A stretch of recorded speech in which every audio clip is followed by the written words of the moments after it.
तो गुरुजी जब हम गुप्त की बात करते हैं तो गुप्त क्यों लगाया गया इसके सामने? नवरात्रि तो वैसे दोनों चैत्र भी है शारदीय भी, तो गुप्त ही क्यों? देखिए क्या है कि वैसे तो एक जनरल टेंडेंसी होती है, जिस भी चीज़ को आप छुपाने की कोशिश करोगे तो उसको जानने की इच्छा अधिक व्यक्ति को होती है। ये जो गुप्त नवरात्र हैं सामान्य व्यक्ति के लिए है ही नहीं। जितने भी सांसारिक लोग हैं, जो भी गृहस्थी लोग हैं, उनके लिए ये गुप्त नवरात्रि नहीं है। जो साधक लोग हैं, जिन्हें साधना करनी है, जिन्हें माँ से विशेष प्रेम, विशेष अनुकंपा in regards of the sadhana, intensify sadhana, उन लोगों के लिए है ये। इसीलिए इसको गुप्त नवरात्रि का है। तो किसी पर्टिकुलर टाइम पे आते हैं ना, जैसे साल में 2 बार गुप्त नवरात्रि आते, तो वही टाइम क्यों चुना गया? कुछ उन पर्टिकुलर डेज के अंदर कुछ खास एनर्जी होती है? हाँ, इसको पीछे एक बहुत समझने वाली बात है।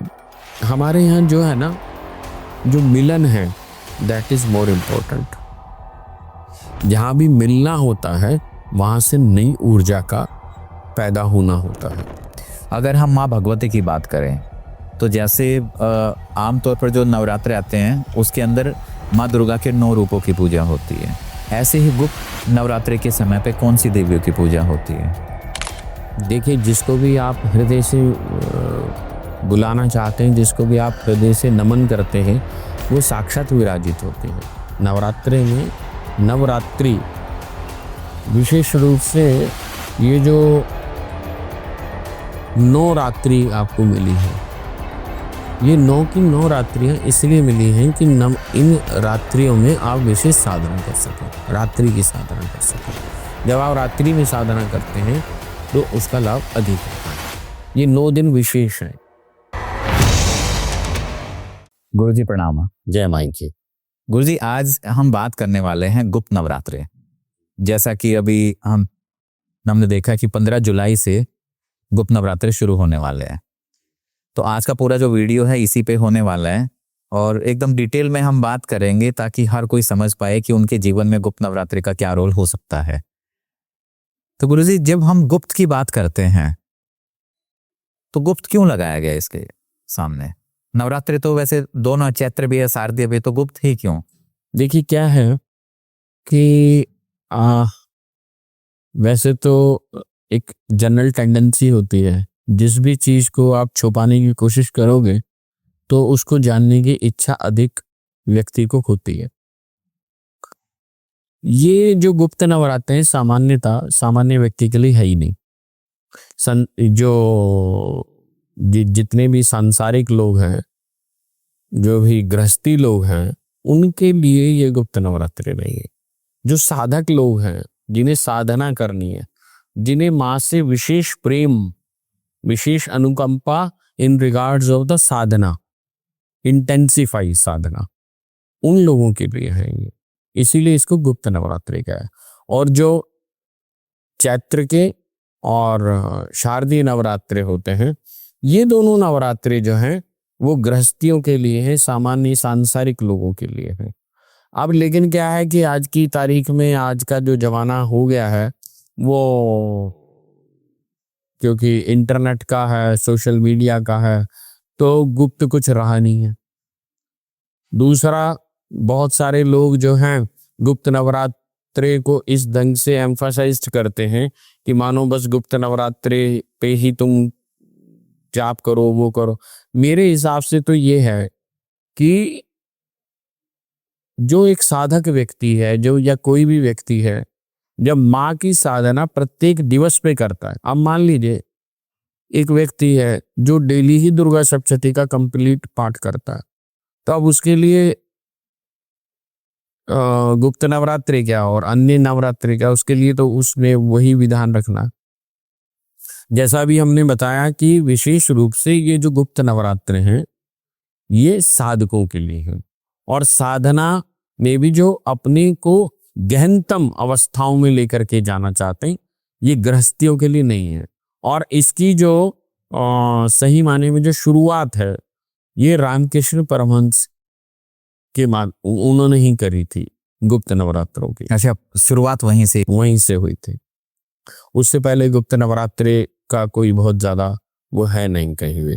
तो किसी पर्टिकुलर टाइम पे आते हैं ना, जैसे साल में 2 बार गुप्त नवरात्रे आते, तो वही टाइम क्यों चुना गया? कुछ उन पर्टिकुलर डेज के अंदर कुछ खास एनर्जी होती है?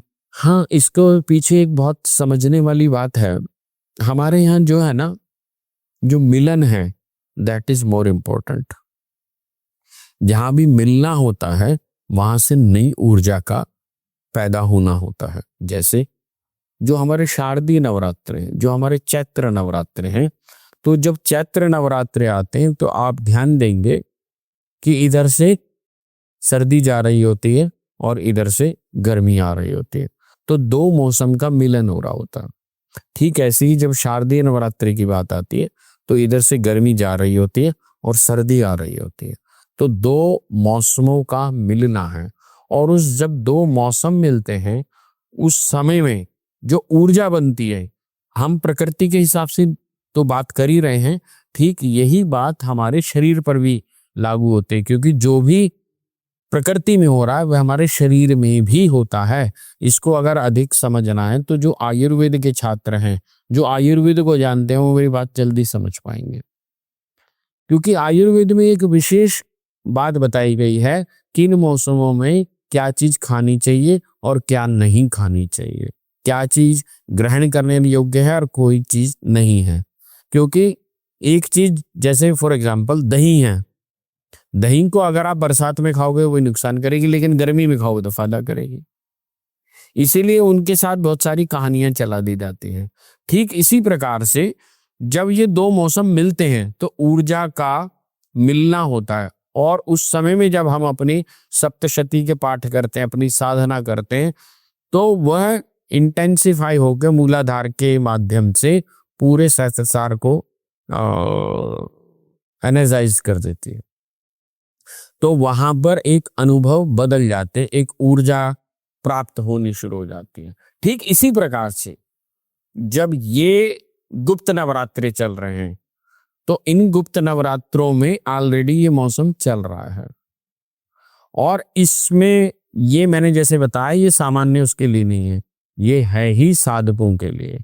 पुराने समय में तो सही माने में सन्यासियों के लिए बताया गया है, संसारियों के लिए तो है ही नहीं, जो गृहस्थी लोग। हम बात करते हैं गृहस्थ, तो गृहस्थ का मतलब क्या है? अगर कोई पर्सन है जो मैरिड है वो गृहस्थ है, या अगर कोई बैचलर है क्या वो भी गृहस्थ की श्रेणी में आएगा? क्योंकि उस नहीं, गृहस्थ की श्रेणी में वो तो है ही, जो घर में रह रहा है, अपने पति पत्नी बच्चों के साथ रह रहा है, एक नौकरी पेशा वाला आदमी है जो सोचता है कि सुबह मुझे नौकरी पे जाना है, शाम को वापस आना, अपना काम करना है, ये सब गृहस्थी के। वो घर गृहस्थी में है। जो साधक है, जो प्योर साधक ना साधना करना चाहता है, वो कोई जॉब नहीं कर रहा है, उसका सिर्फ एक ही काम होता है, सुबह उठना, माई की सेवा करना, सारे दिन जाप करना, शाम को फिर जो है अपने जाप को माई के चरणों में अर्पित कर देना, गुरु की सेवा करना और स्वाध्याय करना, नहीं तो जाप करना। बस यही जो है, यही साधना काल कहलाया गया है। अब वो कई लोग क्या करते हैं विशेष रूप से कि जब साधना काल का समय होता है या नवरात्रे के समय होता है, तो कई लोग ऐसे भी आप देखेंगे सुनेंगे कि उतने 9 दिन के लिए 10 दिन के लिए वो जो है छुट्टी ले लेते हैं। हाँ, मतलब ऐसा ऑफिस से ही छुट्टी ले लेते, बोलते हैं कि वो तो पता नहीं कहाँ चला गया, गायब हो गया, गायब हो गए, 9-10 दिन के लिए जो है पर्टिकुलरली साधना में ही व्यस्त है, तो उसको भी साधना ही बोलेंगे। लेकिन उसने क्या करा, उस समय में अपने आप को बिल्कुल हर चीज से कट ऑफ कर लिया, जिससे वो माँ के श्री चरणों में अपना ध्यान लगा सके। तो गृहस्थ अगर गुरु दीक्षित है तो कर सकता है या बिल्कुल नहीं कर सकता? चाहे वो गृहस्थ हो या कोई भी हो, माई की सेवा शुश्रूषा, माई की सेवा, माई का जाप, माई का दुर्गा सप्तशती का पाठ, ये तो कोई भी कर सकता है। लेकिन उसको देखिए, मैं कई बार बताता हूं, देह प्रमाता, प्राण प्रमाता और बुद्धि प्रमाता। आप प्राण प्रमाता हैं, देह प्रमाता हैं या बुद्धि प्रमाता हैं। जैसे आपने आईएएस कर लिया या आईएएस करना चाहते हैं या आईएएस बन गए, 3 स्टेट हो गई ना अलग अलग। तो तीनों स्टेट सोच भी बदल जाएगी। जब आप अभी हैं कुछ नहीं पर लेकिन करना चाहते हैं, और एक अभी आप कर रहे हैं और एक आप बन चुके हैं, तो तीनों स्टेट बदल गई। तो 99% देह प्रमाता हैं लोग। देह प्रमाता के लिए बताया गया है कि मंत्र जाप सबसे उत्तम है। आप जाप कीजिए। जाप जब आप करते रहेंगे, तब जब आप उसके उपरांत देह प्रमाता से, देह से ऊपर उठ जाएंगे, तब वो आप प्राण को पहचान पाएंगे। जब आप प्राण को पहचान पाएंगे, अब आपका जो मंत्र है वो और इंटेंसिफाई हो गया। अब आप देह से उठ करके प्राण में, और प्राण से उठ करके जब आप बुद्धि में चले जाते हैं, तो स्वतः ज्ञान प्रकट होना शुरू हो जाता है। तब आपको ये माया के प्रपंच समझ में आने शुरू हो जाते हैं, और आपको ये समझ में आना शुरू हो जाता है कि मैं फंसा हुआ क्यों हूं और कैसे हूं। और जब आपको ये पता चल जाएगा कि मैं फंसा कैसे हूं और क्यों, तो आप उससे मुक्त भी होना चाहेंगे। तो सामान्य व्यक्ति के लिए सही मायने में देह जो प्रमाता है, जिसको सिर्फ देह, अब देह प्रमाता का तात्पर्य क्या है सामान्य भाषा में, कि भाई मान लीजिए कोई व्यक्ति आपसे पूछता है आपका नाम क्या है, आप बोलोगे मेरा नाम समस्त है। आप क्या काम करते हो? भाई मैं जो हूँ प्रभु भक्ति का और ये सब मेरा मैं फाउंडर हूँ और मैं इसका काम करता हूँ, इसी तरह से मैं काम करता हूँ। तो अब आप ये सोचेंगे भाई आपकी कोई पत्नी है, आपके कोई बच्चे हैं, आपके कोई माता है, आप तो ये सब हैं क्यों? देह है तभी तो। हम सिर्फ देह। अब आप डायरेक्टर हैं, डायरेक्टर क्यों है? क्योंकि देह को पता है, देह से जो भी संबंध है वो सब रिलेशन जो है वो देह से है। देह नहीं रहेगी कल को तो वो संबंध भी खत्म हो गए। लेकिन जब व्यक्ति है तो सही है, परंतु देह से ऊपर उठ गया, अब वो प्राण में आ गया, अब उसने प्राण को साध लिया। और दुर्गा सप्तशती विशेष रूप से यही बात बताती है कि मन से ऊपर उठ करके वह गुरु के जब चरणों में राजा भी और वैश्य भी दोनों जाते हैं अपने मन से व्यथित होकर के। जब राजा को भी उसके राज्य से निष्कासित कर दिया कोलाविदंसी नाम के राक्षस ने, इधर वैश्य को उसी के घर के लोगों ने ही लात मार करके निकाल दिया और उसके बिजनेस पर कब्जा कर लिया।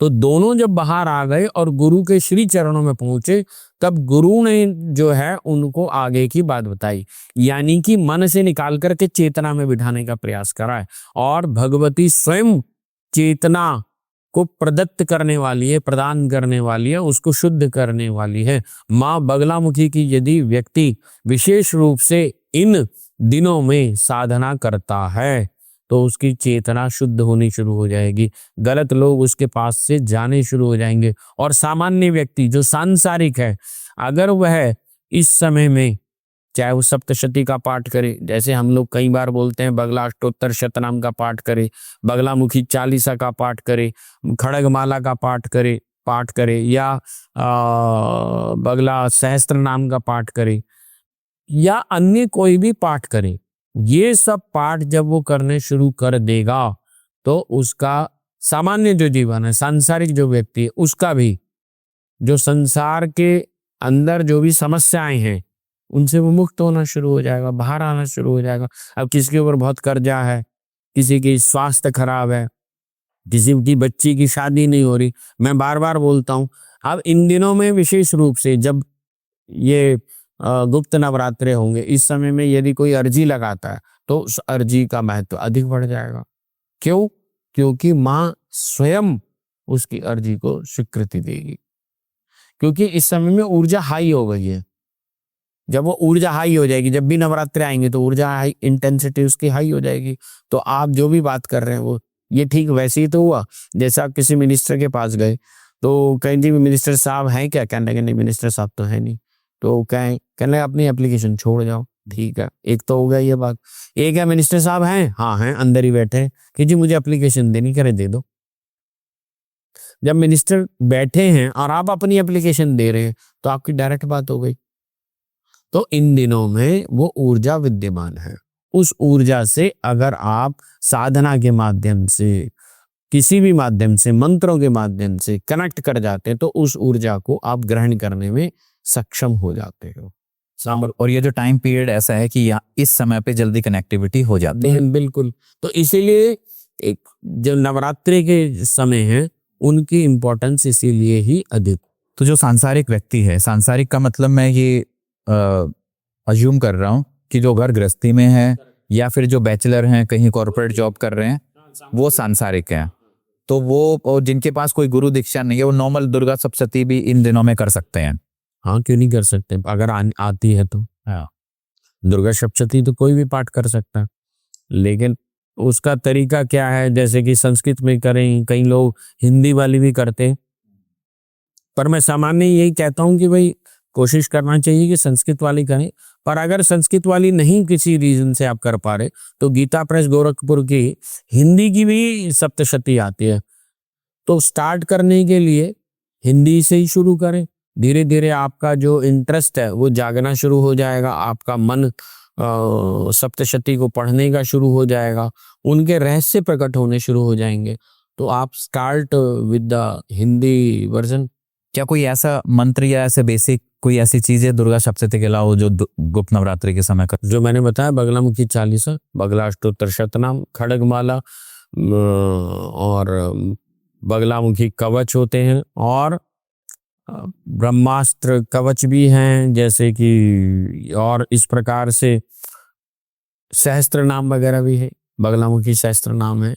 तो इन सब का पाठ करा जा सकता है। अगर आप करते हैं तो आपको बेनिफिट मिलेंगे, आपको अच्छा लगेगा। अगर हम माँ भगवती की बात करें तो जैसे आमतौर पर जो नवरात्रे आते हैं उसके अंदर माँ दुर्गा के 9 रूपों की पूजा होती है। ऐसे ही गुप्त नवरात्रि के समय पे कौन सी देवियों की पूजा होती है? देखिए, जिसको भी आप हृदय से बुलाना चाहते हैं, जिसको भी आप हृदय से नमन करते हैं, वो साक्षात विराजित होते हैं। नवरात्रि में, नवरात्रि विशेष रूप से ये जो 9 रात्रि आपको मिली हैं, ये 9 की 9 रात्रियां इसलिए मिली हैं कि इन रात्रियों में आप विशेष साधना कर सकें, रात्रि की साधना कर सकें। जब आप रात्रि में साधना करते हैं तो उसका लाभ अधिक होता है।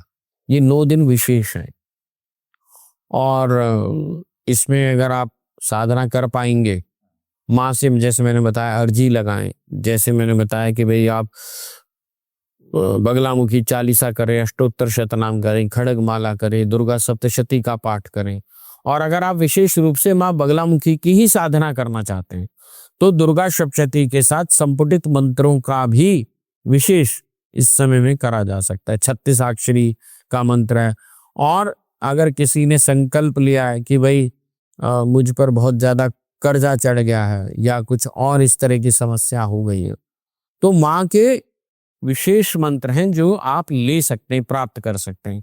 अगर आप प्राप्त करना चाहते हैं तो संस्थान आपके लिए तैयार है, तो आपको वो दे देंगे। आप जो है उनका जाप करना शुरू करेंगे तो आपके जो सामान्य जीवन है में, विशेष रूप से जो अर्थ की समस्या है, धन की समस्या है, वह उससे आप, कर्जे की जो समस्या है उससे आप मुक्त हो सकते हैं, उससे बाहर आ सकते हैं। अगर ये जानना है कि 10 महाविद्या और गुप्त नवरात्रि का कोई संबंध है? 10 महाविद्या, जैसे अभी हमने बताया, गुप्त नवरात्रि, गुप्त नवरात्रि, नवरात्रि का मतलब ही यही है कि शक्ति की उपासना। जब माई, अब जो भी, जिसकी भी शक्ति किसी से भी मान सकता है, जैसे कोई काली को मानता है, कोई तारा को मानता है, कोई ललिता त्रिपुर सुंदरी को मानता है, कोई बगलामुखी को मानता है, या कोई अन्य को भी मानता है। पर वो जब मानता है तो वो किसी स्वरूप को मानता है, और उसी स्वरूप को अपने अंदर धारण कर लेता है कि मैं माँ बगलामुखी की तस्वीर ले आता हूँ, माँ बगलामुखी का यंत्र रख लेता हूँ, माँ बगलामुखी की छोटी कोई प्रतिमा रख लेता हूँ घर में, और एक उसको आकार देता अपने हृदय में भाव के अनुरूप। या कोई माँ काली के लिए आता है, कोई माँ तारा के लिए आता है, तो जिसके अंदर जैसा भाव होगा उस भाव के अनुरूप वह बाहर उनको प्रकट स्वरूप में रख लेगा। और फिर उनकी सेवा करेगा, उनको दूध दही घी शहद शक्कर से स्नान कराएगा, उसको शुद्ध जल से स्नान कराएं, उनको वस्त्र धारण कराएंगे। कोई लोग चांदी सोने के जेवर आदि इत्यादि पहनाते हैं। तो वो सब अपने अपने भाव के अनुरूप है। आप जिस भाव से, जिस शक्ति को आप आवाहन करते हैं, और आवाहन के बहुत सारे मंत्र हैं। दुर्गा सप्तशती विशेष रूप से भरी पड़ी है 700 मंत्रों से अलग अलग। और जैसे धन के लिए है, रोग के लिए है, जैसे दुर्गा सप्तशती में ही है रोगान शेषान पहन से रुष्टा तो कामान सकलान विष्टान, कि भी किसी भी प्रकार के रोग हैं ये, तो उससे रोगों में कमी हो जाती है। पर कितने मंत्र करने चाहिए, कैसे मंत्र करने चाहिए, और मंत्र करने के बाद, अनुष्ठान करने के बाद कितने उसका हमें यज्ञ भी करना चाहिए। गिलो आदि इत्यादि का उसमें विशेष आहुतियां होती हैं, उसमें देसी घी चलता है, उसमें ऐसे ठीक इसी प्रकार से धन आदि इत्यादि के लिए दुर्गा सप्तशती के विशेष मंत्र हैं। उनके साथ अगर संपुटित माँ बगलामुखी के भी मंत्र कोई जोड़ लेता है धन के आदि इत्यादि के लिए, तो उसमें लाभ मिलता है। गुरुजी, जैसे अपना जो मंदिर है, इसमें गुप्त नवरात्रि पे क्या कुछ ऐसे विशेष अनुष्ठान होते हैं? हाँ बिल्कुल होते हैं। माँ बगलामुखी के रोज जो है, ऐसा कोई दिन नहीं जाएगा जिस दिन यज्ञ ना हो, या जिस दिन जो है विशेष। लेकिन ये सभी लोगों के लिए सार्वजनिक नहीं है। सार्वजनिक इन द सेंस कि भाई कोई भी आके सोचे कि भाई हम आ जाएंगे और इन्वॉल्व हो जाएंगे। जो भी अपन ऐसा कुछ आना चाहते हैं, इन्वॉल्व होना चाहते हैं, तो उनको पहले अपने आप को बताना पड़ेगा कि हम ऐसा कुछ कराना चाहते हैं, तब हम उनके लिए कुछ कर सकते हैं। मंदिर संस्थान करता है। गुरुजी, अगर हम थोड़ा सा 10 महाविद्याओं के बारे में बात करें, कई बार ऐसा देखा जाता है ना कि हमारे अंदर जो समस्याएं होती हैं, कि जैसे किसी को धन से रिलेटेड चाहिए होता है या करियर से रिलेटेड चाहिए होता है, तो उसका चुनाव कैसे करें? क्या अलग अलग देवी और जो समस्याएं हैं उनसे कुछ संबंध है? देखिए, समस्या कोई भी शक्ति, कोई भी भगवती ऐसी नहीं है जो सामर्थ्यहीन हो। माँ काली के भी मंत्र इस प्रकार के हैं जो वशीकरण कर सकते हैं। माँ काली के ऐसे मंत्र हैं जो स्तंभन कर देते हैं। माँ काली के बहुत मंत्र ऐसे हैं जो आपको धन धान्य सुख संपदा सब प्राप्त करा सकते हैं। ठीक इसी प्रकार से माँ बगलामुखी के भी हैं, ठीक इसी प्रकार से माँ तारा के भी हैं। लेकिन जब माँ बगलामुखी के मंत्र कोई व्यक्ति विशेष रूप से साधना करके साथ करता है और इन दिनों में कर लेता है, तो वो जल्दी इंटेंसिफाई हो करके उसको रिजल्टेंट, उसका आउटकम, आपका भाव किस भगवती के प्रति ज्यादा बन रहा है, ये भाव का प्रश्न है। और उसे प्रेम किससे अधिक हो रहा है, किस भाव से हो रहा है, किस स्वरूप से ज्यादा हो रहा है। पर इसके लिए गुरु दीक्षित होना जरूरी है। वो तो आवश्यक, इसीलिए हमारे यहाँ 29 जुलाई को जो है गुरु पूर्णिमा के उत्सव पर हम वर्ष में एक ही बार जो है मंत्र दीक्षा प्रदान करते हैं, जो कि 29 जुलाई को होगी इस बार। तो इसमें कोई भी आके पार्टिसिपेट कर सकता है? हाँ, वो 15 जुलाई तक या 20 जुलाई तक कम से कम अपने आप को एनरोल करा ले, हमें बता दें कि हम मंत्र दीक्षा, माँ बगलामुखी की मंत्र दीक्षा लेना चाहते हैं, तो हम उनको दे देते हैं। हम माँ काली की भी मंत्र दीक्षा देते हैं, हम माँ बगलामुखी की भी देते हैं, लेकिन माँ काली की इस समय नहीं देते, इस समय सिर्फ बगलामुखी की देते हैं। और ये जितने भी होते हैं ये हमारी सात्विक साधनाएं होती हैं? बिल्कुल सात्विक। हम लोग जो हैं कोई भी तामसिक पूजा में या उस तरफ प्रवृत्त नहीं करते किसी को भी जो वामाचार की तरफ लेके जाए। हम दक्षिणाचार की तरफ ही, क्योंकि हम दक्षिणाचार से ही माई की सेवा करते हैं और दक्षिणाचार के ही माध्यम से हम चाहते हैं कि सभी लोग भक्ति, प्रेम और माँ की सेवा करके कुछ प्राप्त करें। तो यहाँ पे जैसे अभी हमने कैटेगराइज किया था, तो एक तो होते हैं साधक और दूसरे होते हैं हमारे गृहस्थ वाले। कई बार है ना, साधक जो वर्ड बोला जाता है ना, इसमें भी बड़ा गहराई है, कंफ्यूजन है। अगर हम माने, एक तो साधक वो हो जाते हैं जो सन्यासी, कि जिन्होंने सब कुछ छोड़ के अकेले रहते हैं या फिर जंगलों में रहते हैं। दूसरे वो रहते हैं जो यहाँ रह के भी अपने घर पे रह के भी निरंतर मंत्र जाप करते रहते हैं, सुबह आधा घंटा, शाम को आधा घंटा, क्या वो साधक कंसिडर किए जा सकते हैं? क्यों नहीं करे जा सकते? साधक का तात्पर्य क्या है? साधक का तात्पर्य यह है जिसने अपने मन पर कंट्रोल करना सीख लिया। जैसे जैसे वो मन को, वो किसी बात से व्यथित नहीं होता। बच्चा अपना काम कर रहा है, करने दो। पत्नी अपना काम कर रही है, करने दो। तुम अपना काम कर रहे हो, तुम अपना काम करो। सारे के सारे एक ही घर में रह रहे हैं, परंतु किसी का कोई विवाद नहीं है, कोई किसी को इंटरफेयर नहीं कर रहा, सब स्वतंत्र हैं। क्योंकि शिव का स्वरूप ही स्वतंत्रता देने का है। स्वतंत्रता जब खो जाती है, क्योंकि शक्ति, जैसे प्रकाश और विमर्श, प्रकाश स्वयं शिव है, विमर्श उसकी शक्ति है, और शक्ति का जो स्वरूप है वो स्वातंत्र शक्ति। शिव की जो शक्ति है वो स्वातंत्र शक्ति है। वो स्वतंत्रता प्रदान कराती है, स्वतंत्रता देती है, और स्वतंत्र ही रहना चाहती है। जब व्यक्ति स्वतंत्र रहता है तभी वह आनंदित रहता है, तब वो आनंद को समझ पाता है। जब भी कोई भी व्यक्ति बंधन में रहेगा तो वो आनंद में रहेगा ही नहीं। जब हम गुलाम थे तो ट्रेनें तो तब भी चल रही थी, स्टेशन तब भी बन रहे थे, तब भी तरक्की हो रही थी, तब भी जो थे हवाई जहाज उड़ते थे, तब भी फ्लाईओवर बनते थे, पर हम आनंदित नहीं थे क्योंकि हम गुलाम थे। जब हम गुलाम होंगे किसी भी बात के, किसी व्यक्ति के, किसी पीड़ा के, हम आनंदित कैसे होंगे? स्वातंत्र शक्ति आपको आनंदित कराती है। जब भी हम, चाहे वो गुप्त नवरात्रे हो, शारदीय नवरात्रे हो, या चैत्र नवरात्र हो, या अन्य कोई भी दिवस हो, जब भी हम साधना उपासना माई की करेंगे तो वह शक्ति हम में जागृत होनी शुरू हो जाती है, जो हमें आनंदित करती है, जो मन की व्यथा से हमको बाहर निकाल के लाती है। जब भी हम मन के समस्याओं में फंस जाएंगे तो हम आनंद को खो देंगे। और मां बगलामुखी विशेष रूप से वो शक्ति है जो आपको आपका आनंद दिलाती है, जो शिव से मिलाती है। जो व्यक्ति चाहता है, व्यक्ति काम क्यों कर रहा है? अब जैसे सपोज करो हम कहीं खाने गए, कुछ पीने गए, कुछ कर रहे हैं, तो हमें कुछ खाने में आनंद आता है।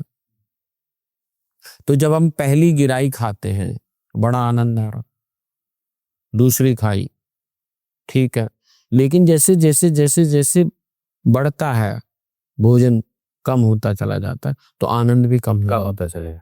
हाँ, तो आनंद तो बढ़ना चाहिए ना, आनंद बढ़ क्यों नहीं रहा? क्योंकि वो ये बता रहा है तुम वस्तु में आनंद ढूंढ रहे हो। वस्तु में कभी आनंद नहीं होता, शिव में आनंद है, साधना में आनंद है। और जो व्यक्ति साधना में, पूजा में, उपासना में आनंद को प्राप्त कर जाता है, वह कहीं रह नहीं सकता, वही साधक है। जिसे अपने आनंद की अनुभूति होने लग गई, वह साधक है। और जो किसी प्रेशर में आकर के पूजा कर रहा है कि भाई मुझे ये समस्या इसलिए कर रहा हूं, वो गृहस्थी है। भले ही अब आप इसको उस दृष्टि से मत देखें, हाँ, कि वो संसार में लिप्त या नहीं है, सिर्फ उसी को ही कंसिडर करके देखें कि भाई भले एक व्यक्ति है जिसने घर परिवार छोड़ दिया मान लो, और वो अकेला ही रहता है, परंतु उसे पूजा करने में आनंद ही नहीं आ रहा। वो कह रहा है यार अभी तो मुझे पहले कपड़े धोने पड़ेंगे, क्योंकि अकेला है, अपना सारे कार्य भी तो करना पड़ेगा, कपड़े धोने पड़ेंगे, फिर खाना बनाना पड़ेगा, आज तो कोई है भी नहीं, ये भी नहीं है, वो भी नहीं, ऐसे कैसे करूं, मौसम भी ऐसा है वैसा है। तो इसका मतलब है वो आनंदित है ही नहीं।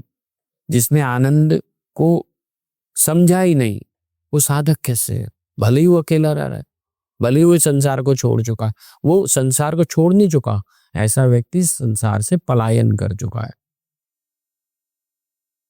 पलायन वैराग्य नहीं है। आप घर में रह करके भी वैराग्य को प्राप्त कर सकते हैं। जब आप घर में रहते हुए भी समाज की चिंता नहीं करते, जब आप परिवार की समस्याओं से नहीं उलझते, आप अपना कर्म करते रहते कर्तापना छोड़ करके, ये भगवती की कृपा है। जब भगवती की कृपा होती है तब ऐसा बुद्धि विवेक जागृत हो जाता है, तब आनंद आना शुरू हो जाता है आपको अपनी पूजा में। और मैं इसको दूसरे ढंग से देखता हूँ, जब जब भी आप पूजा कर रहे हैं और आनंद आ रहा है तो इसका मतलब आपकी पूजा भगवती को स्वीकार हो रही है। अगर उसको स्वीकार नहीं होती तो आपको आनंद ही नहीं आएगा, क्योंकि स्वीकार हो रही है तो उसका प्रतिफल के रूप में क्या दे रही है, वो आनंद। और दूसरा ढंग से भी मैं माँ बगलामुखी की विशेष बात करते हैं। देखिए, एक कहानी भी आती है कि माँ बगलामुखी का प्रादुर्भाव कैसे हुआ। उसमें ये आता है कि भगवान विष्णु ने माँ ललिता त्रिपुर सुंदरी से निवेदन करा और बगलामुखी माँ ललिता त्रिपुर सुंदरी से ही माँ बगलामुखी का प्रादुर्भाव हुआ। ये सामान्य कथा आते हैं। तो अब इसमें समझने वाली बात क्या है, बहुत गहरी। वो गहरी बात यह है कि ललिता त्रिपुर सुंदरी की शक्ति और भगवान विष्णु का तेज जब सम्मिलित होता है वही बगलामुखी होती है। ये यहीं से ही ओरिजिन होगा, प्रादुर्भाव। इसका मतलब हुआ कि जब आप माई की साधना करोगे तो भगवान विष्णु का तेज भी प्राप्त होगा, ललिता त्रिपुर सुंदरी की श्री की जो कृपा है, श्री जी जिनको जो बोला जाता है, वो कृपा मिलेगी आपको।